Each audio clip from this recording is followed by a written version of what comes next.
terima kasih pemirsa. Baru saja kita menyimak tafsir Quran dan saatnya kita memasuki kajian kitab kuning Sahih Bukhari bersama dengan guru kita Dr. Ahmad Lutfi Fatullah. Assalamualaikum dokter. Waalaikumsalam warahmatullahi wabarakatuh. Iya, dokter, hari ini kita mau bahas apa nih? Hari ini kita bahas soal fikih sholatnya perempuan, Mas. Boleh di masjid atau tidak? Terus kalau di masjid nanti perginya kapan, pulangnya kapan, posisinya di mana? Jadi khusus wanita perempuan sekarang? Iya, khusus perempuan. Masya Allah. Fikih, tapi sholatnya perempuan di masjid ya, kalau bukannya di rumah, sholatnya di masjid. Baik, nah di samping Dr. Lutfi, narasumber kita yang lain adalah Dr. Haji Muhammad Anwar LCM SCMM. Assalamualaikum. Waalaikumsalam warahmatullahi wabarakatuh. Kita ketemu lagi nih, Kiai. Alhamdulillah. Sekarang kita bahas tentang fikih wanita. Sholat di masjid. Karena memang terus terang banyak pertanyaan itu. Iya. Dari kalangan ibu-ibu begitu kan, merasa kenapa kok wanita kayaknya terbatasi begitu ya. Nah, inilah saatnya ya Anda akan mendapatkan penjelasan ya yang sejelas-jelasnya. Dan insya Allah nanti akan membacakan hadis Ustadz Ma'mun Abdul Aziz. Nah, di studio saat ini telah hadir nih adik-adik kita dari siswa-siswi SMP Islam At-Taqwa Pamulang, Tangerang Selatan, pimpinan Bapak Amir Mahmud MPD. Assalamualaikum warahmatullahi wabarakatuh. Waalaikumsalam warahmatullahi wabarakatuh. Ya, walaupun ini kajiannya tentang perempuan, bukan berarti laki-laki nggak penting ya. Punya ibu kan? Iya. Punya ada saudara perempuan juga? Tangga perempuan ada juga ya? Nah, itu kan jadi artinya ilmu itu bisa. Ibu gurunya perempuan? Oh, ibu guru perempuan. Ya jangan aneh buat ngomongin perempuan buat apa saya, jangan begitu. Nanti mau nikah nggak? Dengan siapa? Nah, perempuan pasti juga. Jadi harus ada bekalnya itu ya. Nah, sebelum kita masuk pada kajian kita, saya ingin menyampaikan ya untuk mengingatkan diri saya sendiri dan juga kepada Anda semua, sama-sama kita ikut dalam gerakan menghidupkan sunnah dan cara menyampaikan donasi 50.000 per bulan ke nomor rekening Bank Syariah Mandiri 703292290493 atau di Bank BRI Syariah 10151848888 atas nama Yayasan Pusat Kajian Hadis Indonesia. Baik dokter, ada yang mau disampaikan terlebih dahulu? Besok insya Allah yang kemarin-kemarin udah Mas, hampir sama, kita bacain Fatihah aja buat yang udah nyumbang ya, banyak yang udah nyumbang. Pesantrennya udah mulai makin jadi ya. Kita berfatihah, mudah-mudahan amal jariahnya semuanya pada diterima oleh Allah Subhanahu wa taala. Dilipat gandakan pahalanya dan nanti di padang mahsyar bisa kumpul bersama Rasulullah sallallahu alaihi wasallam. Bacakan niat Al-Fatihah. A'udzubillahi minasyaitonir rajim. Bismillahirrahmanirrahim. Alhamdulillahirabbil alamin. Arrahmanirrahim. Maliki yaumiddin. Iyyaka na'budu wa iyyaka nasta'in. Ihdinas siratal mustaqim. Shiratal ladzina an'amta 'alaihim ghairil maghdubi 'alaihim waladdallin. Iya, alhamdulillah. Jadi memang ya di Dr. Lutfi ini Pusat Kajian Hadis ini memadukan ya belajar hadis dan juga dikaitkan dengan IT. IT tahu ya? Ilmu komputer. Nah, sekarang siapa sih yang nggak akan memanfaatkan IT gitu. Nah, jadi supaya tidak menjadi anak muda yang gaptek ya. Gaptek tahu? Ya, gaptek teknologi. Nah, ikut bisa belajar bersama Dr. Lutfi ya, dokter ya. Insyaallah. Di pesantrennya. Baik dokter, silakan kita akan mulai. Ya. Bismillahirrahmanirrahim. Alhamdulillah wassalatu wassalamu ala Rasulillah wa ba'du. Pemirsa TVRI di mana saja berada rahimakumullah. Hari ini kita akan sambung kajian kita. Kajian kita agak sedikit berbeda ya. Kemarin soal hayatnya, yang sekarang ini soal perempuan ya. Soal perempuan boleh gak sih sholat di masjid? Pertama bukan soal perempuan harus sholat atau tidak, bukan. Akan tapi perempuan boleh gak sholat di masjid? Mana yang lebih afdol, di masjid atau di rumah? Kalau di masjid boleh, tata caranya kayak gimana?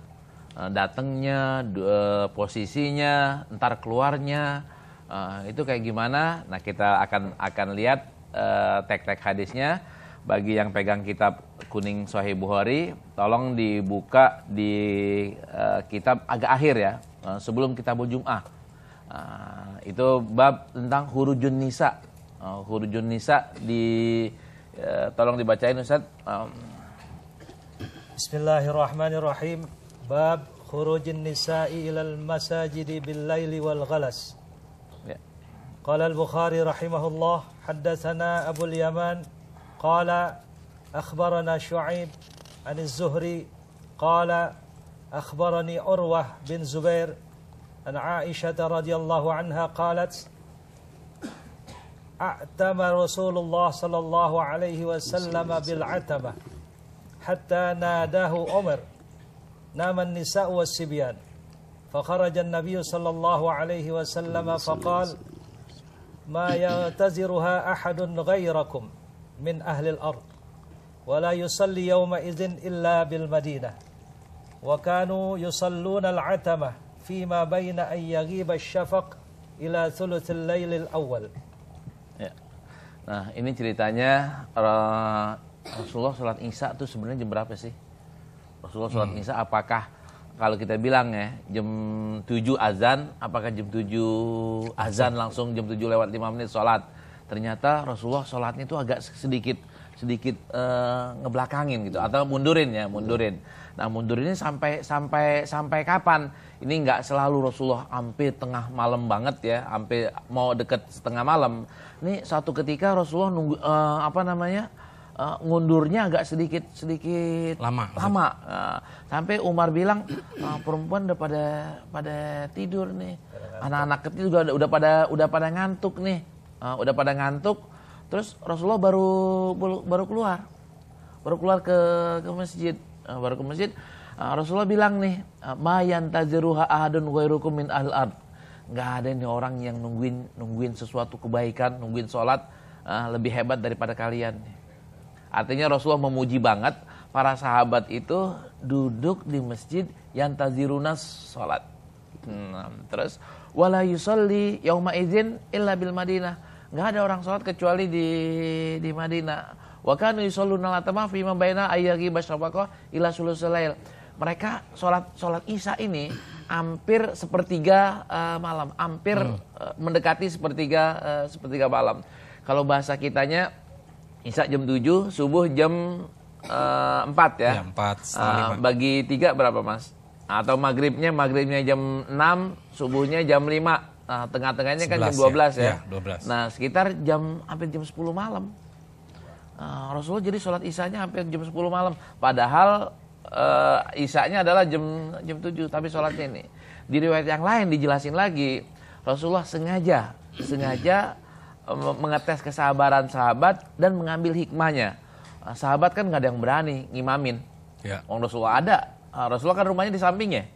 Nungguin, ada yang sampai ngantuk-ngantuk, ada yang begini. Kok Rasulullah belum keluar juga? Pas Rasulullah keluar, Rasul bilang, saya bukan lupa untuk sholat. Akan tapi saya ingin kabarkan bahwa kalian tadi duduk dari jam 7 sampai jam 10, nungguin sholat Isya, dan baru sholat Isya nih selesai keluar, ini sama dengan orang yang sholat dari jam 7 sampai jam 10. Orang yang iktikaf di masjid nungguin sholat, itu sama dengan orang sholat.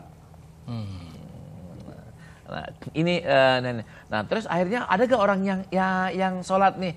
Ada gak orang perempuan? Imam Bukhari kenapa masukin ini di bab sholatnya perempuan? Ya. Karena ternyata bukan cuma orang laki doang tuh yang nungguin. Ada juga di belakang sono orang-orang perempuan juga nungguin dari jam 7 sampai jam 10. Nah, atau dari jam 7:30 sampai jam 10. Ini yang masak siapa? Yang ini ya, ada juga anak-anak. Ini yang ini siapa? Ntar kita akan bahas, kita akan perluas kajian itu. Ini itu baru teks hadisnya doang. Nah kalau kayak begini kita akan baca teks hadis berikutnya. Perempuan ini boleh nyelonong pergi ke masjid atau tidak? Tolong bacain satu hadisnya berikutnya.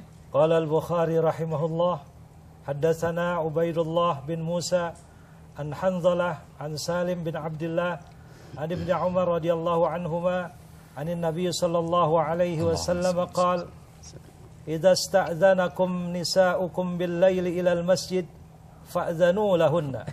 Tabahu Syu'bah anil A'mash an Mujahid an Ibn Umar an Nabi sallallahu alaihi wasallam. Ya, ini kerennya hadis ini pemirsa sekalian yang pegang kitab atau yang ngelihat kitabnya. Hadis yang pertama yang riwayatin Umar bin Khattab, hadis yang kedua yang riwayatin anaknya. Berarti kan bapaknya cakep, anaknya juga cakep. Nah, alangkah baiknya ya kita ini adik-adik yang bapaknya orang baik, adik juga jadi orang baik. Nanti adik orang baik, anaknya nanti juga usahakan persiapkan menjadi orang baik juga. Sampai kapan? Sampai akhir kiamat. Nah, ini anaknya ceritanya ada lagi nih. Anaknya meriwayatkan dari Rasulullah SAW, iza sta'zanakum nisa'ukum, kalau istri-istri kalian minta izin untuk sholat bil laili ilal masjidi, untuk sholat pergi ke masjid pada malam hari, pak zanu lahunna, jangan ente nggak kasih, ente izinin gitu. Nah, jadi kalau perempuan ini minta izin sholat di masjid malam-malam, ini harus diizinin nggak? Harus. Pikirnya apa di sini? Kalau siang pakai izin nggak? Kan jadi masalahnya. Kalau kadang kalau siang nggak usah pakai izin, kalau malam baru pakai izin. Malamnya jam berapa? Kalau ngeliat tarik Umar, jam 9 juga nggak apa-apa kan gitu kan? Nah, jam 9 juga nggak apa-apa. Kalau nggak pakai izin boleh atau enggak? Cara teks hadis ini nggak boleh kalau nggak pakai izin. Terutama kalau malam sholat perempuan ke masjid nggak pakai izin, jadi nggak boleh. Ini zahirun nasnya seperti itu. Nanti izinnya, teorinya gimana kalau izinnya? Setiap kali Ustaz harus pakai izin atau boleh? Mas, aku setiap sholat isya di masjid ya, izinin ya. Nah, iya, lu pergi dah. Maka izinnya berlaku untuk seumur hidup. Ini Mas teks hadisnya, Mas. Ya, Kiai mungkin ada yang mau diperkaya lagi. Kalau ini kan masih terkait dengan ini ya, artinya di situ kebolehan ruang bahwa perempuan pun diberikan kesempatan untuk melakukan sholat. Tadi samping nanti ada juga hal-hal barangkali yang kita lihat. Ya, jadi kita diajarkan oleh Rasulullah itu lagi-lagi sungguh amat sangat luar biasa. Cara Rasulullah SAW mengajarkan perilaku-perilaku dan peribadatan itu memang tidak ingin ada kesan membeda-bedakan. Ya. Kenapa Rasulullah begitu bijak ketika wanita-wanitamu, istri-istrimu minta izin, ya toh, untuk sholat di masjid, maka izinkanlah. Dari teks hadis itu sendiri, redaksinya adalah Rasulullah ingin memberikan perlindungan dan perlakuan yang sama antara laki dan perempuan dalam hal melaksanakan suatu peribadatan. Ya. Karena memang hal ini secara tegas di dalam Al-Quranul Karim sendiri, surah An-Nahl ayat 97 itu Allah menekankan, man amila solihan min dzakarin au untha, siapa saja yang melakukan kebaikan-kebaikan. Amila solihan, bentuknya itu isim nakiroh umum, perbuatan apa saja yang statusnya baik, termasuk ibadah di masjid kan baik. Min dzakarin au untha, apakah dia laki atau dia wanita, maka falanuhyiyannahu hayatan thayyibah, mesti akan aku jamin hidupnya ini akan benar-benar baik. Walanajziyannahum, dan sungguh benar akan aku balas mereka ini ajrohum, pahala mereka, bima kanu yaksibun, bi ahsani makanu yaksibun, dengan jauh lebih baik ketimbang perbuatan baik yang pernah mereka lakukan. Karena ada perintah dari Allah untuk memperlakukan dan mengakui keberadaan kaum laki-laki dan perempuan dalam melakukan kebaikan, maka Rasulullah memberikan space ataupun ruang dalam hal melakukan peribadatan di masjid, jangan didominasi oleh kaum laki-laki. Berikan pula kesempatan oleh kaum perempuan. Ya. Tapi ini ada adab. Rasulullah menggandengkan ketika wanita itu minta izin. Artinya apa? Sebagai kaum perempuan yang memang keberadaannya ini di bawah penguasaan laki-laki, maka jangan suka nyelonong sendiri-sendiri. Ya, ya. Bagaimanapun ada adab yang memang harus dipenuhi ketika hendak keluar rumah, supaya minta izin kepada suami. Iya. Karena permintaan izin ini adalah sikap akhlak yang baik yang ditunjukkan oleh wanita, maka tidak ada alasan bagi suami untuk melarangnya toh. Ya. Izinkan kan gitu. Nah, silahkan izinkan selama untuk kebaikan di masjid kan begitu. Nah, permasalahan mungkin gini, Kiai, itu tadi kan seorang perempuan izin ke suami nih. Kalau yang anak-anak ini nih gimana nih? Perempuan tapi yang belum menikah. Nah, izinnya ke siapa gitu? Ya. Apakah ke orang tuanya? Gimana yang ini yang tinggalnya tidak bersama orang tua? Izinnya ke siapa gitu? Ini kan juga masalah teknis, tapi barangkali perlu dibahas juga, dokter ya. Betul. Nah, terus bagaimana jalannya dari rumah ke masjid gitu? Apa boleh Yanti ditemenin sama Yanto gitu kan? Daripada katanya udah deh, daripada udah temenin tuh. tapi bukan muhrimnya nih. Ya antum mah seneng gitu. Kesempatan buat temenin lagi. Nah ini mungkin secara teknis, tapi saya kira satu hal yang cukup penting, dokter. Kita akan bahas satu persatu itu masalah ini. Sekarang kan yang kita masih bahas kan baru cuma boleh atau tidak. Ya. Terus siapa? Secara tadi kan istri ya. Ya. Bagaimana kalau umpamanya masih anak gitu ya. Masih anak-anak. Tapi sudah.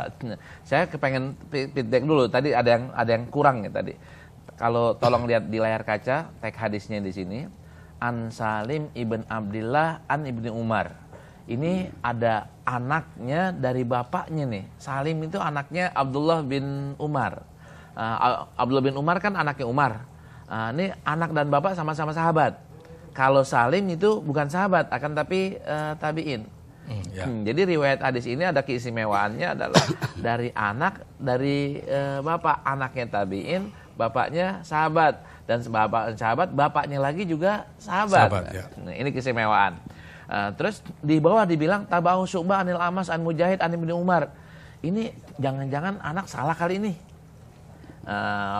Imam Bukhari nguatin. Ini hadis ini ada yang nyamain, ada yang nguatin. Nguatinnya pakai jalur yang mirip gitu. Dari Salim belok ke ada yang ke anaknya, dari Abdullah bin Umar ke anaknya bawah Salim, tapi ada juga jalur yang lainnya yaitu Mujahid. Jadi tabi ini udah dua, bukan satu. Udah pecah menjadi dua ya. Pecah menjadi dua. Berarti riwayat ini lebih kuat lagi. Nah kalau gitu kita tahan dulu, dokter. Kita harus jeda dulu untuk yang satu. Tetap bersama kami dalam kajian Kitab Kuning Sahih Bukhari.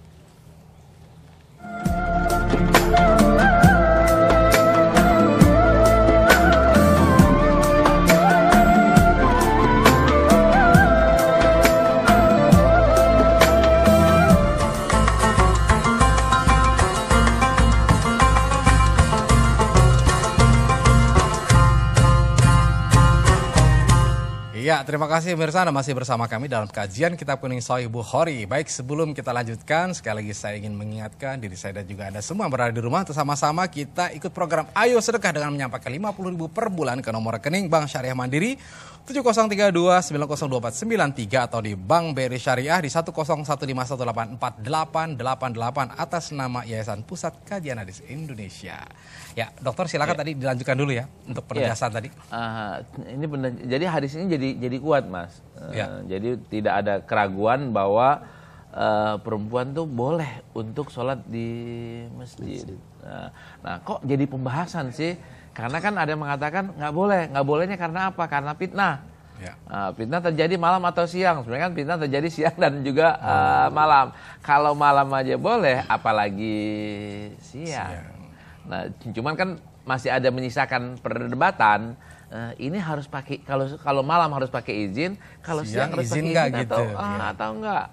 Di riwayat yang lainnya itu enggak ada kaitannya bil laili. Riwayat yang lainnya cuman nisa doang, nggak pakai zarab zamannya, nggak pakai bilang bil lailinya.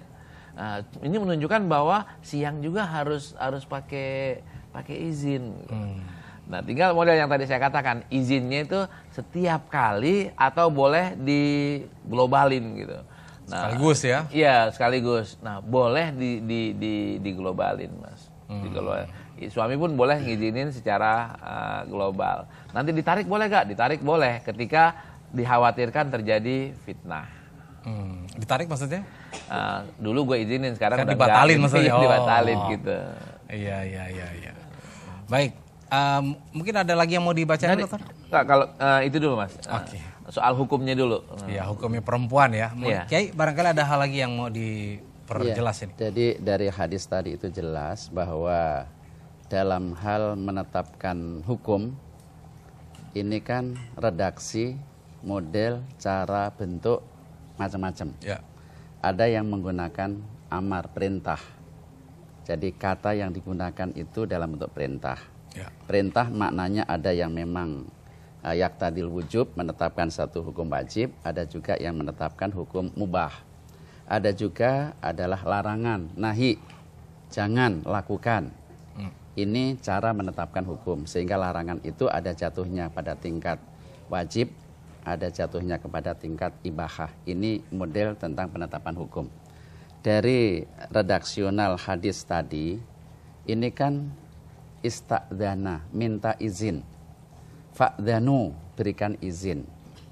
Ketika kita sebagai suami diperintahkan oleh Rasulullah, izinkan, ini kan perintah ini. Ya. Perintah dalam konteks ini kan tidak menetapkan kepada hukum wajib. Harus izinkan, tidak. Sehingga karena hadis jawaban fa'dzanu adalah akibat daripada ista'dzana, berarti kan dua hal yang sangat korelasional. Ketika sang istri minta izin, maka izinkan. Tidak ada alasan untuk menolak. Berarti logika hukumnya, kalau minta izinkan, jangan kau izinkan. Ini terkandung sebuah metodologi bahwa tentang hukum sholatnya wanita di masjid ini tidak serta-merta sebagaimana hukum sama dengan laki-laki, tidak serta-merta. Dan juga tidak serta-merta berbalik arah ataupun haram juga tidak. Sehingga dengan bentuk redaksional ista'dzana dan fa'dzanu ini membuka peluang akan terjadinya penafsiran-penafsiran yang nanti di dalam hadis berikutnya akan muncul modelnya seperti apa hukumnya ketika begini dan begitu. Ya. Hukumnya akan begini ketika begini dan begitu. Nah, sehingga ini space yang diberikan oleh Rasulullah yang memang dalam koridor hukum yang bersifat luas, supaya kita sebagai umat Nabi Muhammad ini diberlakukan yang sama dalam hal untuk peluang melakukan suatu peribadatan di masjid. Nah, dokter, mungkin nilainya kan sebenarnya kenapa pengen sholat di masjid? Karena memang kan nilainya yang berbeda. Nah, terus sholat di masjid itu sampai kapan gitu? Mungkin ada yang izin, Pak, mau sholat ya zuhur, pulangnya maghrib gitu kan. Kan tadi izinnya udah zuhur gitu. Kan udah izin gitu. Nah, ternyata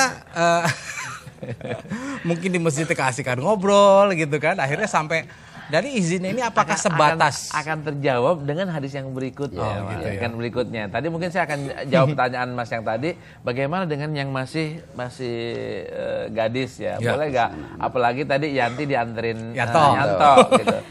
Kenapa sih harus pakai izin? Kan untuk menghindari fitnah. Kenapa kok jadi perdebatan? Karena di situ memungkinkan adanya fitnah. Nah, kalau Yanti pengen ke masjid karena emang ditungguin nama Yanto, jawabannya udah pasti bilang Yanti nggak boleh ke masjid. Karena ada Yanto. Karena ada Yanto. Atau karena ditungguin Yanto. Itu jawabannya udah gamblang banget, Pak. Katanya sekarang lebih bagus ketemu di masjid, kata dokter, daripada ketemu di tempat lain. ini niatnya kali ya? Niatnya. Jangan sampai kalau nanti kebetulan ketemu. Ada yang cerita, Abang Yanto bilang, adek gue juga sholat gitu, oh berarti bagus gitu. Tapi nggak usah pakai ketemu gitu, Mas. Ya, jadi memang betul-betul pengen niatnya ke sana, pengen ibadah, pengen sholat. Iya, karena memang nilainya lebih besar daripada. Terus gimana nih kalau misalnya yang santri di pesantren ya, kan pada ke masjid. Di sekolah juga pada ke masjid tuh perempuan. Itu pakai izin dulu gak? Mama telepon bapaknya dulu, minta izin dulu. Ya kan bapaknya udah nyerahin ke sekolah. Berarti yang sekolah izinkan itu diizinkan oleh orang tua. Yang pesantren, yang kiainya izinkan, berarti diizinkan oleh orang tua.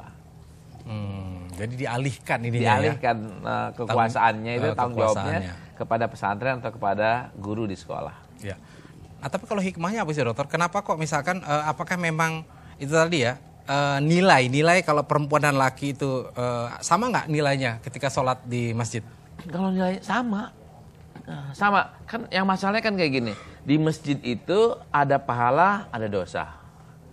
Bukan berarti di masjid itu cuma ada pahala nggak ada dosa. Nah, kalau misalnya terjadi percampuran maka ada dosa. Nah, ini yang dikhawatirin, Mas. Iya. Nah, jadi silahkan perempuan untuk sholat di masjid, tapi jangan melakukan dosa. Silahkan laki-laki ke masjid, tapi jangan melakukan dosa. Apa dosa yang paling dikhawatirkan? Mengganggu orang di masjidnya itu. Misalkan apa, berisik, ngobrol, mengganggu atau apakah berisik, apakah tadi itu suaranya ditinggikan menjadi ada yang menikmati gitu. Atau jadi di sana kalau jualan kan perempuan suka itu jualan. Iya, apalagi itu, Mas. Kan jadi mengganggu. Iya. Nah, berarti sekarang kalau bicara masalah hukumnya sudah jelas ya dokter ya. Nah sekarang mungkin kita mau masuk kemana lagi? Ketika boleh, Rasulullah ngatur lagi supaya tadi itu kekhawatiran ikhtilat, ketawiran ini nggak ada, hilang, diatur nih. Kapan mereka datang dan kapan mereka pulang. Sebaiknya ibu-ibu atau adik-adik kaum perempuan yang kepengen ke masjid itu kapan datangnya ke masjid dan kapan keluarnya dari masjid. Itu tolong dibacain judul berikutnya atau bab berikutnya, Ustaz. Qala al-Bukhari rahimahullah, haddatsana Yahya bin Qaza'ah. Qala haddatsana Ibrahim bin Sa'ad an Az-Zuhri an Hindu bintil Haris. Bukan yang itu, Ustaz. Bad intizarin nas qiyamul imam. Langsung tadi berikutnya. Haddatsana Abdullah bin Muhammad. Haddatsana Abdullah bin Muhammad, haddatsana Utsman bin Umar, akhbarana Yunus an Az-Zuhri, qala haddatsatni Hindu bin Haris bintul Haris anna umma Salamata zawjan Nabi sallallahu alaihi wasallam akhbaratha anna an-nisaa fi ahdi Rasulillah sallallahu alaihi wasallam kunna idza sallamna minal maktubati qumna wa thabata Rasulullah sallallahu alaihi wasallam wa man shalla minar rijali ma syaa Allah fa idza qama Rasulullah sallallahu alaihi wasallam qala ar-rijal qamar rijal. Ya, ini ada keistimewaan di hadis ini dari sisi sanad. Ada Hindun bintul Haris, beliau meriwayatkan dari Ummu Salamah. Ini kan biasanya kan yang riwayatin kan laki awal semuanya sampai mungkin ujungnya doang perempuan, Aisyah ujungnya. Tapi ini ada keistimewaan, ini hadis yang kita bilang riwayatun nisa anin nisa. Riwayat seorang perempuan dari orang perempuan lainnya. Di sini Hindun dari Ummi Salamah atau dari Ummu Salamah. Nah, apa yang Ummu Salamah ceritakan bahwa kami di zaman Rasulullah nih, kaum perempuan di zaman Rasulullah, ini kami sholat di masjid. Cumannya kalau Rasulullah udah assalamualaikum, kami pulang duluan. Kami keluar dan Rasulullah masih duduk gitu, masih zikir tadi kan bab yang kemarin kan masih zikir. Masih zikir, Rasulullah selesai zikir, Rasulullah keluar pulang, maka yang makmum atau yang jamaah laki-laki baru pulang. Jadi kesimpulannya berkaitan dengan sholat yang perempuan, berarti perempuan itu pulangnya duluan. Kalau suami istri gimana? Satu mobil? Tungguin di mobil. Oh, tungguin di mobil. Oh, gitu ya. Pokoknya perempuan dulu selesai. Ya. Baru kemudian kalau masuknya tadi laki. Nah, masuknya kan di secara teks hadis ini kan enggak ya. Nah, enggak teks hadisnya enggak ada. Karena mungkin ada yang terlambat, ada yang ini. Sebaiknya kayak gimana? Sebaiknya perempuannya juga belakangan, Mas. Biar laki duluan. Tapi kan susahnya kan laki kadang-kadang udah komat baru datang gitu kan. Karena ini secara teks di sini itu nggak dijelasin kapan mereka masuk. Cuman kalau misalnya kita mau mempertanyakan itu, baiknya mana? Baiknya perempuan datangnya paling belakang. Ya. Atau teknis kayak sekarang kan bisa asal masjid tuh mungkin dibuat ini masjid pintunya pintu perempuan gitu ya. Ini pintu laki-laki kalau ingin menghindari. Secara teknis kayak gitu. Dulu kan zaman Rasulullah kan kita udah pernah bahas, Mas. Sholatnya itu apakah ada ruangan yang terpisah atau ruangannya satu? Zaman dulu satu. Atau sekarang dikasih hijab gitu pakai tali gitu. Nih, dan zaman Rasulullah itu satu. Dipakai ini enggak pembatas gitu? Secara zahirnya enggak. Oh. Iya. Berarti kalau yang pakai pembatas ini dong ya, termasuk apa namanya, sesuatu yang memang yang bid'ah gitu. Nanti yang di atas juga sholat di atas bid'ah, karena zaman Rasulullah nggak ada sholat di atas. Ya nggak seperti itu. Kalau dulu dari rumah udah tutup aurat. Iya. Nah, kayak ini kan menarik ya, artinya gini. Sebenarnya kalau dilihat dari apa yang sampai ke Dr. Lutfi, bahwa memang niatnya itu ya harusnya memang niat sholat doang gitu. Sholat kenapa? Karena setelah itu pun zikirnya pulang duluan begitu. Nah, artinya memang kalau dilihat dari sini kan betul-betul itu karena apa, memang niatnya memang pengen datang ke masjid dan sholat aja gitu. Nah, gimana menurut? Iya.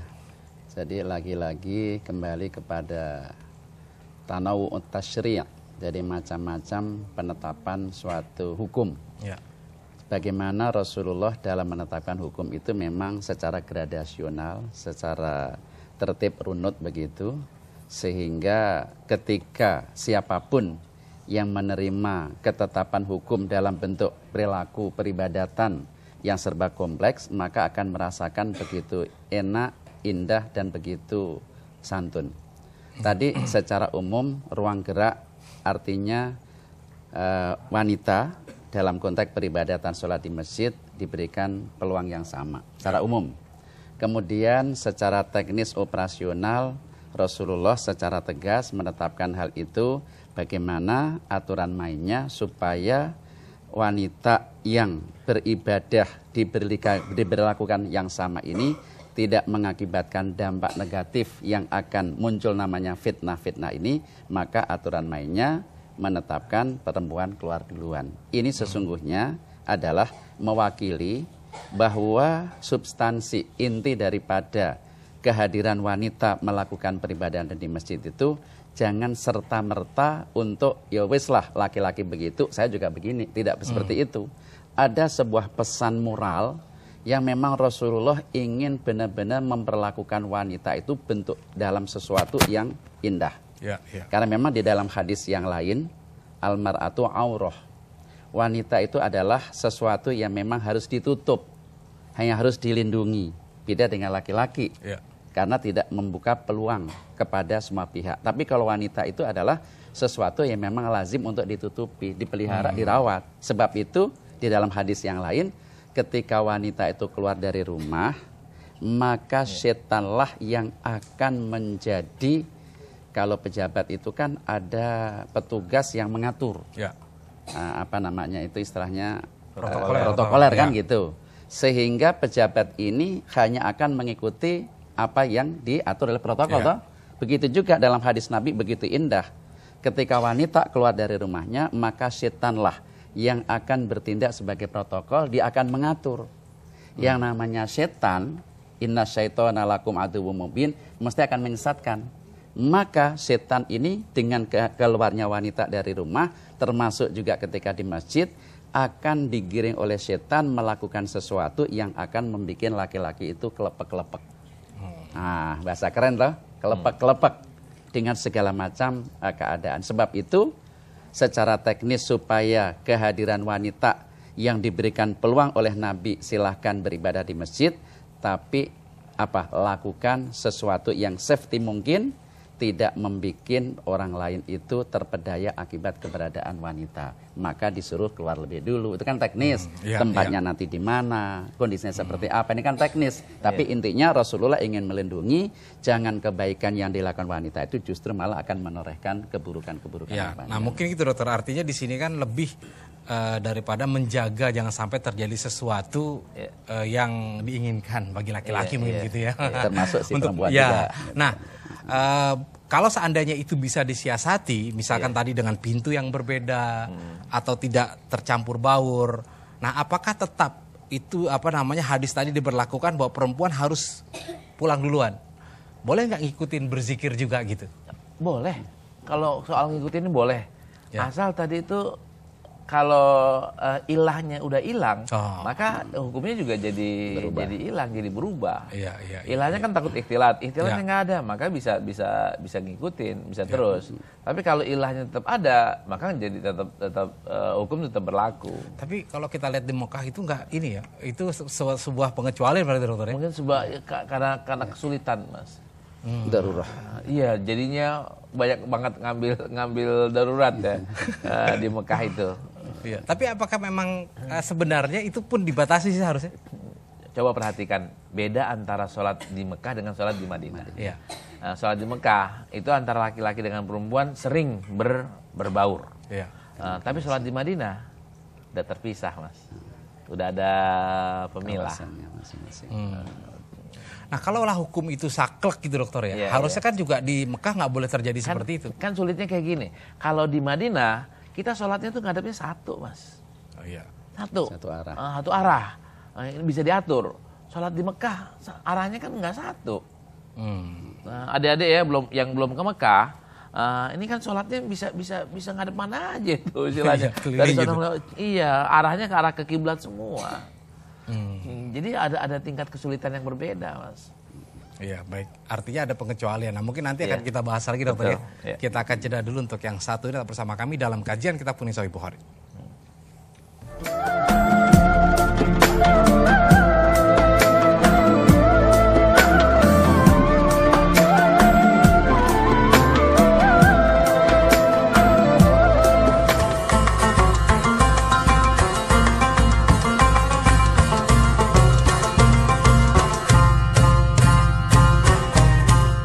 Ya, terima kasih pemirsa, Anda masih bersama kami dalam kajian Kitab Kuning Sahih Bukhari. Sebelum kita lanjutkan, sekali lagi saya ingin mengingatkan kepada diri saya dan Anda semua untuk sama-sama kita ikut dalam program Ayo Sedekah dengan cara menyampaikan 50.000 per bulan ke nomor rekening Bank Syariah Mandiri 70329024993 atau di Bank BRI Syariah 10151848888 atas nama Yayasan Pusat Kajian Hadis Indonesia. Baik, dokter silakan. Ada teks hadis berikutnya ya di Sahih Bukhari bahwa penegasan ini perempuan yang mana nih, perempuan yang udah nenek-nenek atau perempuan yang masih muda boleh, yang ibu-ibu juga boleh atau enggak. Ini Rasulullah SAW pernah sholat, tahu-tahu dengar ada bayi nangis. Bayi nangis, Rasulullah agak cepetin. Awalnya kepengen lamain, beliau cepetin. Beliau cepetin, kenapa katanya? Karena takut mengganggu atau menyulitkan ibunya dan anaknya. Ini menunjukkan apa? Menunjukkan bahwa di situ ada ibu-ibu yang sholat bareng dan ibunya bawa bayi.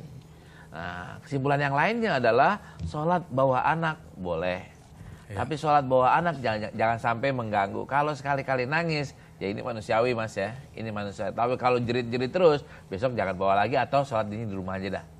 Nah, kalau sampai mengganggu imam, kalau dengar ada suara tangisan itu jangan memperpanjang sholat, tapi memperpendek sholatnya. Bacaannya biasanya 10 ayat, ini cukup 5 ayat atau 3 ayat. Iya. Saya juga kadang-kadang kasihan, kadang-kadang ibunya panik loh, dokter. Iya. Anaknya sih nangis biasa aja sebenarnya, ibunya yang panik gitu. Betul, anaknya masih biasa aja. Masya Allah. Nah, tadi masalah ikhtilat itu kalau berarti kalau di Mekah itu gimana sih kok jadi diperbolehkan itu? Saya sini Mas ya. Habis itu kita kasih ini aja deh, kasih lihat idian ya. Bentuk apa namanya Mekah atau tawaf yang ini nih kayak di sini Mas nih. Ini gambar pesantren kami ya, Pusat Kajian Hadis. Kita ada orang sholat di sini. Ada orang sholat di sini. Tahu-tahu ada orang masuk Mas. Ada orang lagi tawaf. Muter berhentinya di mana? Kan di mana aja Mas. Iya betul. Lewatnya di mana? Di mana aja. Ntar selesainya masuknya kemana aja. Sehingga nggak sulit untuk diatur sebagaimana diatur di tempat-tempat yang lain. Luar biasa di Mekah dengan kondisi seperti itu masih tetap bisa husu ya. Padahal udah semeraut gitu, orang kadang-kadang langkah sholat. Tumpang tindih. Khususnya karena psikologisnya udah lain. Subhanallah. Jadi percampuran itu tidak mempengaruhi kondisi psikologis kejiwaan orang. Betul. Untuk saling melirik gitu. Dia cakep ya, nggak ada penangan kayak gitu ya. Iya, ada cuma 1,5% aja. Baik, kita akan terima dulu yang mau bertanya. Silakan yang pertama ya. Pak Ustadz, saya ingin bertanya. Nama saya Tubagus Hati Al-Subhani. Saya ingin bertanya, bagi perempuan itu lebih utama mana Ustadz? Apakah sholat sendiri di rumah? Apakah sholat berjamaah di masjid Ustadz? Terima kasih Ustadz. Iya. Baik, yang berikutnya. Pak Ustadz, saya mau bertanya, bagaimana jika karena keadaan terpaksa seorang perempuan sholat dengan menggunakan mukena yang bolong-bolong atau sobek? Iya. Bolong, kalau nggak bolong nggak keluar mukanya. Ya silakan Mbak. Assalamualaikum warahmatullahi wabarakatuh. Nama saya Zulkifli, saya salah satu majelis guru. Yang ingin saya tanyakan, wanita itu misalnya lebih utama bagi para suami juga mengajak istrinya sholat ke masjid atau sama-sama sholat jamaah di rumah. Ya. Yang kedua adalah kalau misalnya suaminya itu pulangnya telat, misalnya waktu isya udah habis, apakah lebih baik menyuruh istrinya menunggu untuk sholat jamaah sama-sama di rumah atau mengizinkan istrinya sholat di masjid. Kalau pengalaman Bapak gimana, Pak? Saya belum punya istri. Oh, ya belum punya istri ya. Hanya sekedar Ya, kita doakanlah, Masya Allah. Oke, terima kasih. Jadi sekaligus seperti ini. Pas, pertanyaan pas banget emang. Jawabannya pas. Iya. Jadi persiapan dan sekaligus mereka saya belum punya istri. Tegas banget. Silakan dokter. Iya. Soal mana yang lebih afdol ya? Mana yang lebih afdol di rumah atau di masjid? Nah, hadis yang berikutnya sebenarnya itu Aisyah bilang nih. Ini Aisyah bilang, boleh lihat di layar kaca ya, cuman sekedar lihat. Ini hadis 869. Aisyah ini bukan kata Rasulullah. Kalaulah Rasulullah sempat melihat kejadian kondisi zaman setelah itu, maka kemungkinan Rasulullah akan melarang perempuan sholat di masjid. Nah, di teks hadis yang lainnya, sholat buat perempuan yang terbaik adalah di rumahnya. Ini niannya. Nah, ini tidak menafikan, tidak menggugurkan yang tadi kita udah bahas bahwa boleh gitu, boleh. Ya. Mana yang lebih afdal, ngukur dah sama dirinya, ngukur sama dirinya sendiri. Kalau emang dia membikin fitnah di situ atau banyakkan dosanya ke situ, mendingan dia sholatnya di rumah. Tapi kalau enggak, dia nggak takut fitnah, sholatnya di mall. Tapi maaf, sholatnya di masjid. Nah, jangan juga giliran ke masjid takut fitnah, giliran ke mall nggak takut fitnah. Ini yang nggak adil buat kaum perempuan ya. Adik-adik ini suruh ke masjid, enggak ntar ada banyak fitnah, banyak Yanto di sono nungguin. Nah, giliran ke mall aja nggak takut sama Yanto, malah janjian mau ketemu Yanto. Ya karena ada mall bukan masjid kata dokter. Nah, ini yang nggak adil, Iya. Kiai, ingin yang mana Kiai? Boleh yang tadi atau yang menambahkan tadi di dalam teks yang hadis kan sholatun nisa'i fi buyutihinna khairun. Jadi redaksionalnya itu menggunakan kata khairun, lebih baik. Sholatnya wanita di tempat yang membuat dia benar-benar tenang tentram, yakni di lingkungan rumah, lebih baik ketimbang sholat di masjid kampung. Sholat di masjid kampung lebih baik ketimbang sholat di masjidku ini. Ini ada teks yang lain. Sehingga redaksi dari hadis itu selalu menggunakan kata-kata khairun, lebih baik. Berarti ketika melakukan kan tidak ada masalah. Boleh-boleh saja di masjid kan gitu. Tapi di rumah jauh lebih baik. Dan ini memang perlu penjelasan kenapa Rasulullah dari beberapa riwayat menyatakan lebih baik. Karena Rasulullah lagi-lagi ingin benar-benar melindungi kaum wanita dalam keadaan yang benar-benar dia itu aman nyaman. Sebab lagi-lagi kalau wanita keluar dari rumah itu banyak macam-macam, ya toh. Nah, untuk realita tadi hadis Aisyah, kalau Rasulullah tahu wanita sekarang ini niscaya tidak akan mengizinkan wanita-wanita ke masjid. Kenapa? Memang banyak dedemit-dedemit ini dari anak-anak itu ucapan gitu. Aisyah tadi ya. Nah, karena memang Aisyah sudah mampu melakukan sebuah forecasting, prediksi ke depan bahwa sesuai dengan perkembangan budaya, teknologi, sehingga wanita ini kalau sudah keluar dari rumah itu dia akan banyak action yang macam-macam yang dirinya sendiri merasa terganggu, orang lain merasa terganggu. Ya tadi itu. Ketika di masjid jangan mau fitnah di di mall tidak apa-apa. Sehingga ini kan realita. Sehingga sesungguhnya boleh-boleh saja sholat di masjid dilakukan, apalagi kalau memang ada suaminya yang ngajak, safety akan terjamin dengan baik toh. Sekarang kalau seandainya suaminya datang malam, kemudian kemudian suaminya mengajak istrinya, udahlah mah nggak usah ke masjid, tunggu abang nanti pulang, ya toh, nanti sholat bersama abang. Tentu di rumah akan lebih baik karena memang kesepakatan suami. Tapi kalau seandainya suami tadi menyatakan, udah mah karena rumahnya dekat dengan masjid, insya Allah aman, abang pulang malam, silahkan mama ke masjid saja berjamaah, kan sudah mendapat izin. Dalam kondisi jaminan aman silahkan saja, tentu itu pun juga tidak menjadi halangan dan tidak sampai melanggar kepada norma. Yang penting adalah pertama keselamatan dirinya wanita sendiri, yang kedua tidak mengakibatkan dampak fitnah bagi laki-laki yang ada di sekitar itu. Terus saya tanyain lagi nih, abdolnya, kalimat abdol kan kadang-kadang jawabannya bisa kondisional ya, kondisional.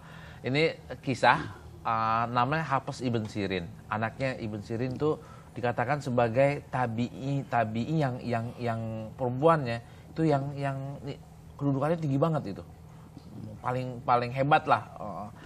Abis nikah, sebelum nikah beliau sering ke masjid. Abis nikah nggak pernah calon suaminya itu sebelum nikah rajin banget ke masjid. Pas abis nikah kok nggak pernah ke masjid. Ditanyain nih, kok ini buat suaminya buat dapetin perempuan Hafsahnya aja nih ke masjid terus gitu. Udah dapat nggak? Ditanyain. Pas ditanyain, kalau suami saya ke masjid, saya ngimamin siapa? Maka orang nggak debat lagi tuh. Nah, beliau Hafsah takut ke masjid karena takut fitnah. Zamannya udah zaman tabiin. Suaminya kalau ke masjid dia kagak dapat jamaah, maka ditarik ke jamaah. Nih yang ada adalah kita nih, istrinya sholat sendiri, suaminya sholat diri sendiri, istrinya sholat di rumah sendiri, suaminya sholat sendiri di rumah. Ini kan malah tambah nggak baik. Kalau mau sholat di rumah silahkan jamaah antara suami dengan istri. Kalau zaman sekarang ketika zaman juga udah berubah, sekali-kali sebaiknya suami ajak istri ke masjid. Masya Allah. Tadi satu lagi nih, kalau mukena perempuan bolong dan bau mungkin ya tambahannya. Iya, kayaknya itu juga penting gitu tuh. Bau kalau najis, kalau ada najisnya, bau karena najis itu nggak sah ya. Nggak sah bukan baunya, akan tapi karena najisnya. Bolong, kalau bolong membuka aurat dalam ukuran yang besar itu membatalkan. Tapi kalau bolongnya cuma sebiji jarum itu tidak. Sebiji sebesar jarum atau sebiji sawi itu tidak membatalkan. Kalau bolongnya umpamanya mana bajunya bolong? segede koin ya, segede koin. Di sini bolong ya, mukenanya bolong dan bolongnya itu nggak kena ada bajunya dalam, maka sah karena tertutup karena ada bajunya. Tapi kalau nggak ada bajunya langsung kepada kulitnya, maka nggak sah. Kalau transparan, dokter, bahannya agak tipis gitu. Transparan tuh bermakna terbuka. Oh, bukan bahan ditipis? Iya, kalau transparan sampai kita bisa ngelihat itu sama dengan terbuka. Oh. Berarti kalau pakai mukena yang transparan dan ininya ya nggak pakai daleman lagi, maka itu bisa membatalkan sholatnya. Tapi kalau dia udah pakai baju, pakai transparan, nggak apa-apa karena auratnya nggak terlalu. Tapi kalau bau tadi termasuk definisi mengganggu nggak sebenarnya? Kalau mengganggu iya, tapi bukan berarti tidak selamanya yang mengganggu itu membatalkan, Mas. Tapi kan orang-orang di sekelilingnya maksudnya merasa. Iya, ada inian, ada lebih afdol. Kalau orang yang lagi bau, apakah dia harus ke masjid? Yukroh dia ke masjid. Makruh dia ke masjid, bahkan haram dia ke masjid. Haramnya bukan karena membatalkan sholatnya, haramnya karena mengganggu orang lain. Saya ingat banget saya ngaji fikih sama Dr. Said Ramadan Al-Buti. Itu beliau bilang, kalau ada orang nih, Mas Agus nih, habis main bola, main futsal, kebetulan keringatnya banyak, bau ya, keringat bau banget. Nah, udah azan, bahkan udah mau khutbah kedua, baru ingat langsung ke masjid. Wah, ini orang akan keganggu. Mas Agus boleh gak ke masjid untuk sholat Jumat? Kata ulama tidak boleh karena mengganggu. Dosa nggak ke masjidnya? Dosanya separuh, Mas.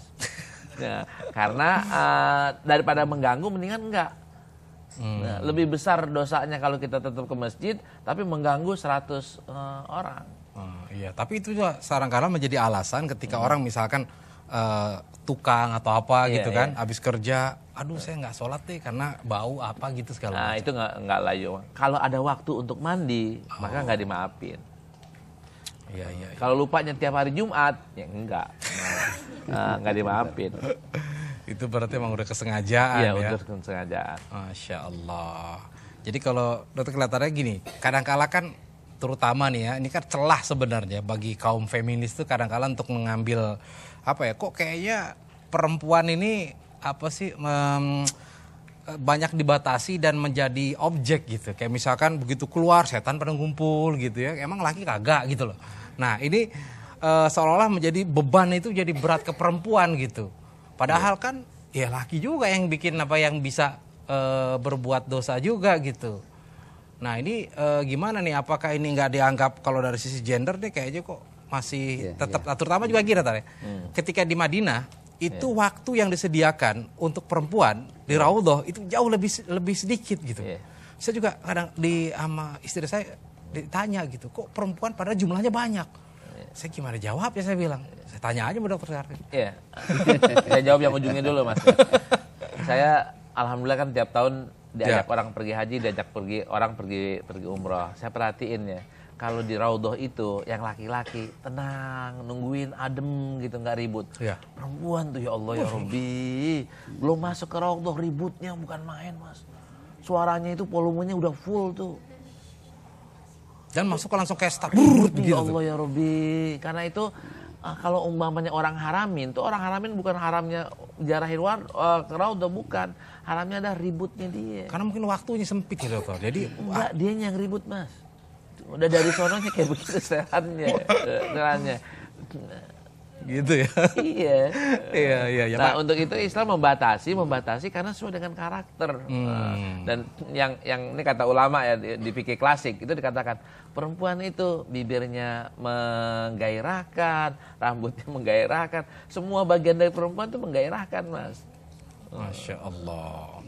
Oke, barangkali di akhir sedikit ini tadi masalah gender itu ya. Saya pengen mengkerucutkan gitu terkait dengan pemahaman perempuan, seakan-akan kok perempuan ini terdolimi, apa-apa ruang geraknya dipersempitkan seperti itu. Jadi sesungguhnya kita harus sadar, mau yang laki kek, mau yang perempuan kek, kedua-duanya ini kan pada dasarnya diperlukan satu arah sama. Karena kita ini antara laki perempuan ini kan ibarat supply and demand, sama-sama lah seperti itu. Nah, kenapa seakan-akan wanita lebih banyak dipersempit? Karena memang laki-laki almar'ah itu adalah aurah. Jadi sesuatu yang memang harus lebih banyak dipelihara, lebih banyak ditutup, lebih banyak dilindungi, karena memang banyak potensi yang dimiliki perempuan ini pada posisi yang mengakibatkan dampak yang luar biasa. Baru ngomong tadi kan Pak Kiai bilang itu memang realita gitu loh. Ngomongnya kalau sudah ketemu temennya itu memang bawa suasana yang heboh. Oleh karenanya dalam konteks ini supaya perempuan itu merasa enjoy, merasa senang, maka dilindungilah dengan ketetapan-ketetapan hukum seperti itu. Subhanallah. Sebergampangnya gini deh, kalau ke pasar nih ada kue apem, beli yang dibungkus apa yang dijembreng? Yang diambil bungkus ya, itulah ada perempuan terjaga. Ya kan, dari sentuhan segala macam itu yang dipilih, makanya jangan jadi jembrengan, kira-kira begitu dokter ya. Jadi ketika dijagain bukan berarti mempersempit, tetapi memuliakan kalian sebagai perempuan. Ya, gitu. Silakan dokter. Ya, udah habis ya. Kita tutup ya. Baca Sayyidul Istighfar. Sebagaimana biasa, mudah-mudahan dosa-dosa kita yang banyak itu diampuni oleh Allah Subhanahu wa taala, dan kita juga minta ridhonya. Mudah-mudahan kita juga dengan segala kekurangan kita Allah meridhai kita, Allah menerima amal baik kita. Mari sama-sama kita baca Bismillahirrahmanirrahim. Allahumma anta rabbi la ilaha illa anta khalaqtani wa ana abduka wa ana ala ahdika wa wa'dika mastata'tu a'udzubika min syarri ma sana'tu abu'u laka bi ni'matika alayya wa abu'u laka bidambi faghfirli fa innahu la yaghfiru dzunuba illa anta. Raditu billahi rabba wa bil islami dina wa bi Muhammadin nabiyya. Raditu billahi rabba wa bil islami dina wa bi Muhammadin nabiyya. Raditu billahi rabba wa bil islami dina wa bi Muhammadin nabiyya. Iya, alhamdulillah. Yuk mari sama-sama kita tutup dengan doa penutup majelis. Subhanakallahumma wa bihamdika asyhadu an la ilaha illa anta astaghfiruka wa atubu ilaik. Wabillahi taufiq wal hidayah. Assalamualaikum warahmatullahi wabarakatuh.